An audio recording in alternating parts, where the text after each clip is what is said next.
This edition of Mac Voices is supported by MacStock Conference and Expo and the Midwest Mac Barbecue, coming to Woodstock, Illinois on July 16 and 17.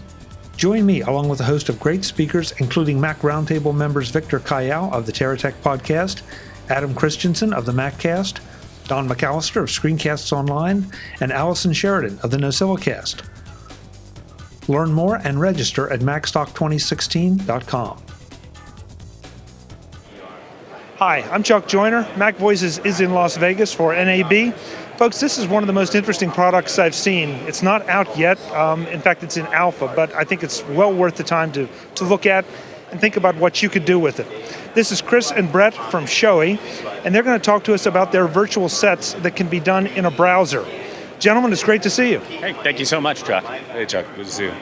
So, I'll let whoever wants to talk about it explain what Showy is doing. Sure, let's start with a little bit about our background. So, it's basically 20 years within VR set design, also studio installation, and also in production in VR, as well as AR, augmented. So, we started looking at an opportunity to bring virtual set systems and also incorporating some 360 VR into a very simple browser-based system. And Chris, why don't you talk about that a bit? Yeah, we have a subscription-based model. It's the subscription gets you access to all the environments that we have in our library, and those are your building blocks to start putting your shows together. So, Showy is a studio box in your browser. It lets you take a single camera live stream, composite it, put your background environments into it, let you put in stills, graphics, lower thirds, all the stuff you're used to being able to get in a very simple, easy to use format. And its effect is interesting because you have some more unrealistic sets, but you have some very realistic sets, and it's like the stuff I see on the news every night.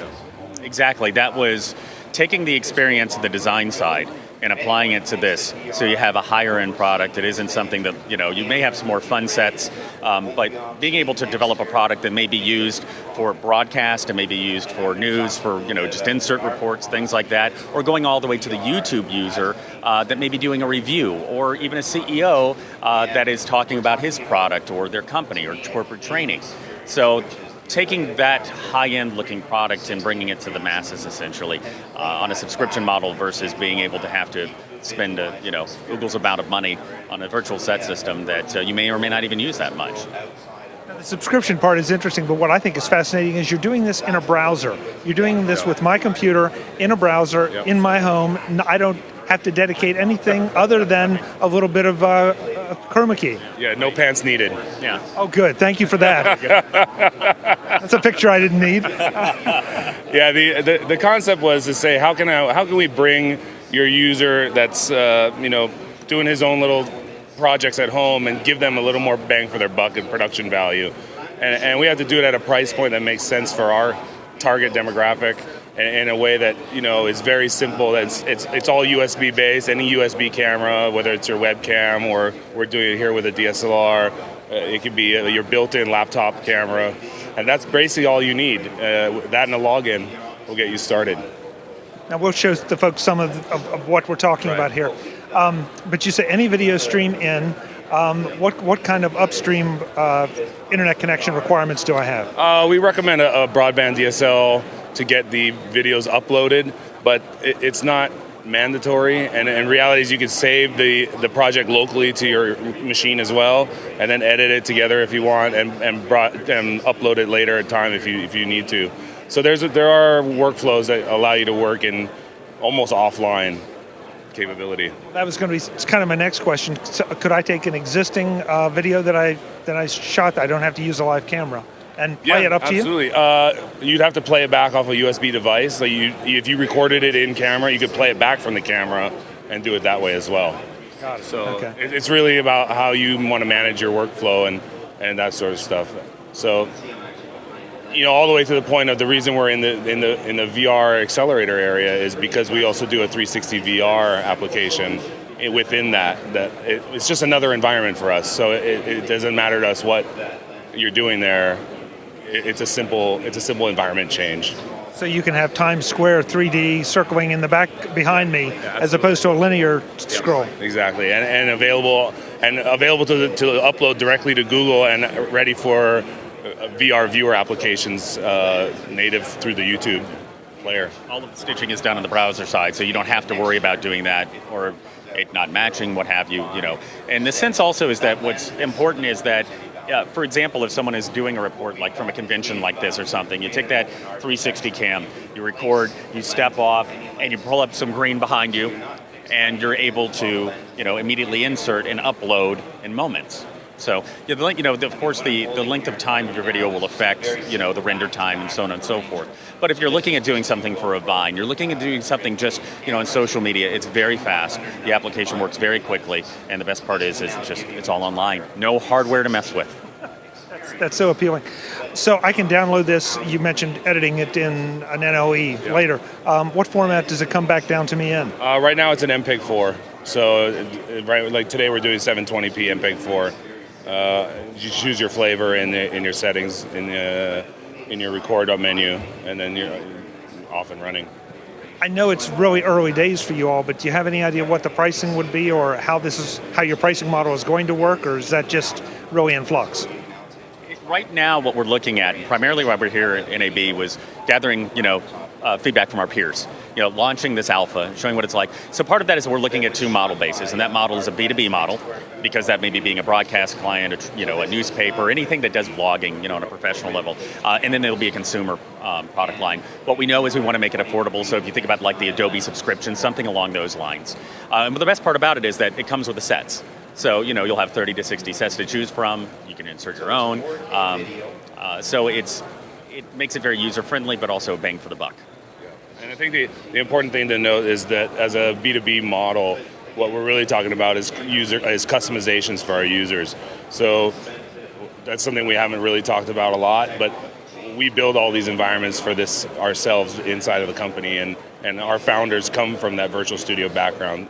And so, to get you a custom look for your business or for your application is part of our model. And it says, let's make sure everybody has access to a look and a feel that works for them. So does that mean that eventually I will be able to ask you to customize a look for me? Yes, absolutely. Not eventually, right out of the gate. Oh, really? Yeah. As a B2B model, you can come and say, look, I need to have a custom. We've already done it for a couple of alpha clients, and it'll give you the ability to say, look, I need something that's custom tailored to my business and my business look and feel. So that's built. That's actually our foundation of our business, and this is an outcropping of it. So to go back to that is pretty easy. This is fascinating, and this really appeals to me because this is taking something very sophisticated that they're showing down in one of the other halls in a booth that's 5 times, 20 times the size of this, and bringing it down to a small booth where I can go home, look at this, say, this is something I want to at least try. Yeah. It's affordable and it's easy. It's so cool. Yeah. And to be able to try it is going to be, we're going to open our beta up at the end of this quarter probably. So anybody that wants to go online and sign up for the beta program, it'll be a closed beta program, so it'll be an invite. But if you sign up for it, it puts you in the queue. We hope to have the full launch operational by the end of this year. So very nice. Brett?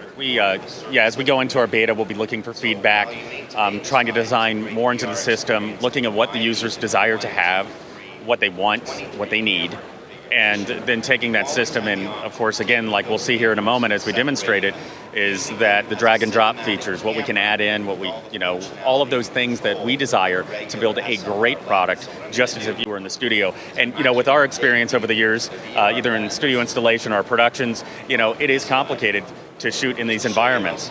And unless you're specifically trained for it, it can be very complicated. So that's been part of this, was how do we uncomplicate the process and make it easy, make it intuitive, and then build a great product that somebody's proud of and they can take out to their market base.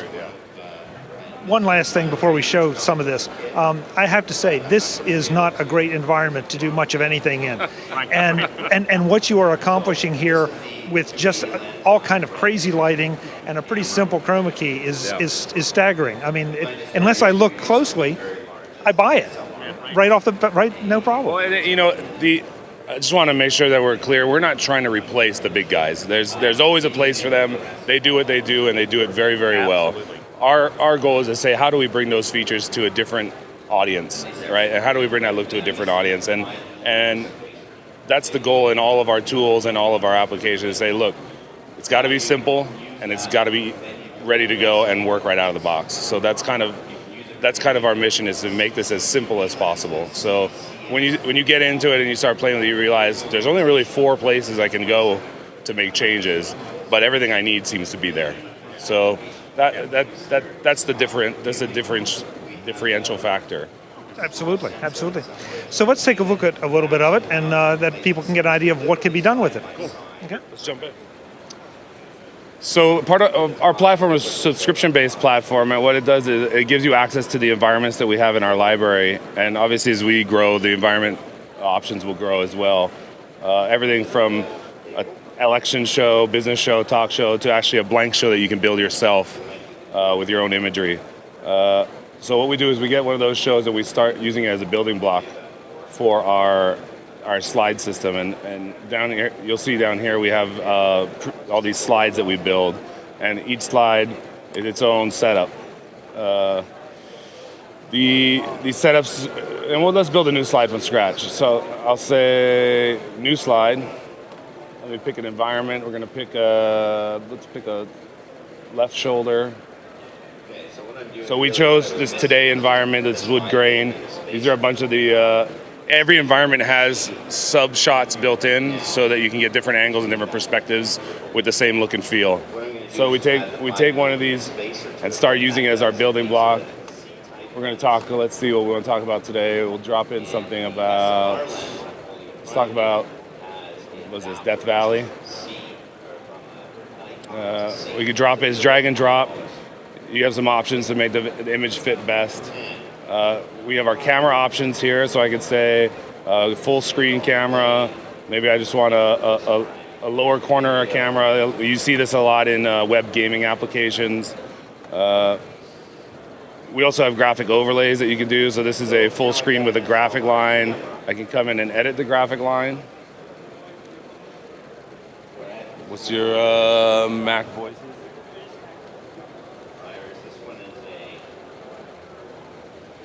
I'm a terrible typist.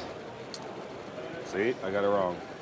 I like the W. You like the W? That's by Southwest. There you go.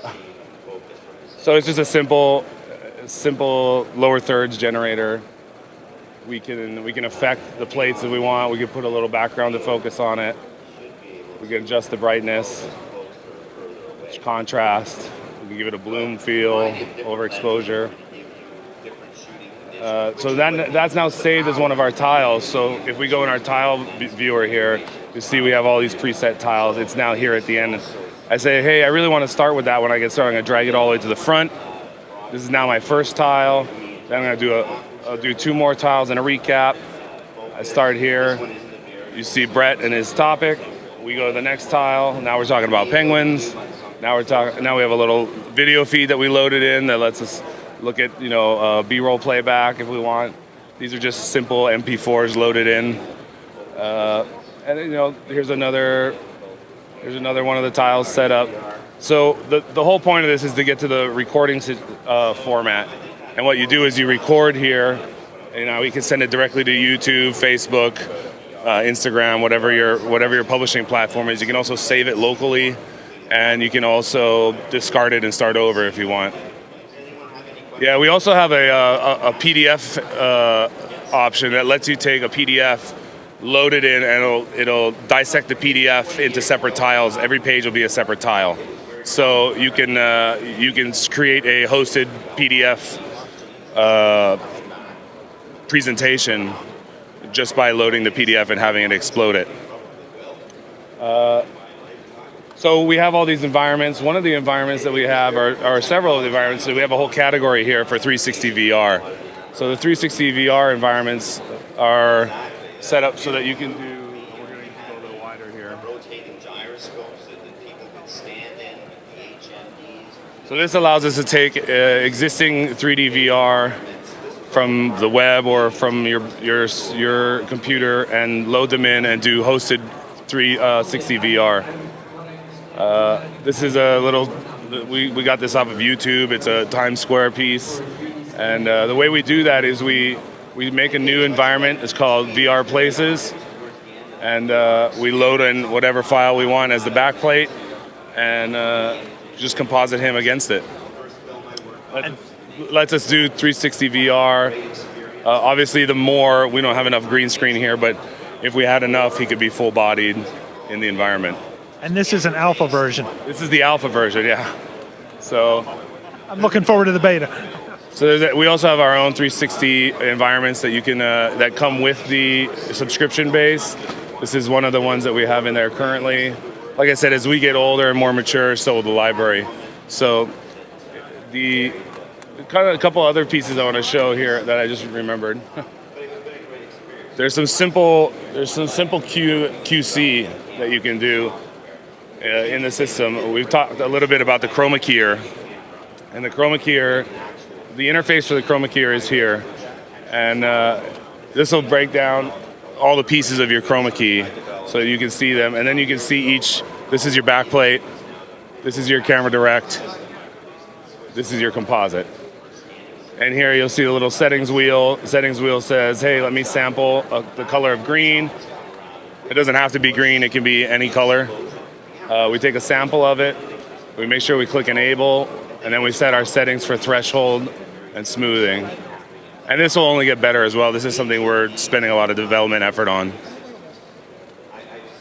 Yeah, you can't believe your eyes anymore. And folks, the one thing that I unfortunately, there's no way for me to show you just how good this is. You really have to go and see it yourself. But it is absolutely, it may not be quite broadcast, but it's going to be awfully darn close. Thanks, I appreciate it. It is just alpha. It is just alpha. Okay, so now we've gotten, the folks have had a chance to see what it can do, and it's kind of exciting. Now, where do they go to try it once the beta opens up? Beta will be listed at getshowy.com. If you go there now, there's a website, and at the very bottom you can register for the beta program. When we go live, it'll be at getshowy.com. That site will become active, and even with the beta you'll have a link through to the beta when it comes on, and then eventually that'll just open up as the portal. Gentlemen, thank you. I've only said this to a couple exhibitors, but that have things that aren't shipping yet. But get out of here and go get busy, because I really want this. Brett, thanks so much. Yo, you're welcome. Thank you for coming out. Chris, great to see you. Pleasure. Thanks, Chuck. Folks, I'm Chuck Joyner. This is Mac Voices. We'll have more from NAB in Las Vegas. Thanks for watching.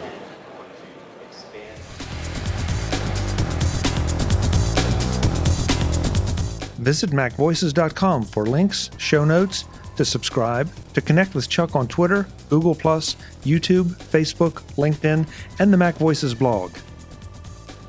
Subscribe to our weekly newsletter, the MacVoices Dispatch, to stay up to date on all the latest MacVoices news from our front page or at macvoices.com/newsletter. Do more with your Apple tech by subscribing to the free MacVoices Magazine on Flipboard by visiting macvoices.com/magazine. Advertising and sponsorships handled by Backbeat Media at backbeatmedia.com. Bandwidth provided by Cashfly at cashfly.com.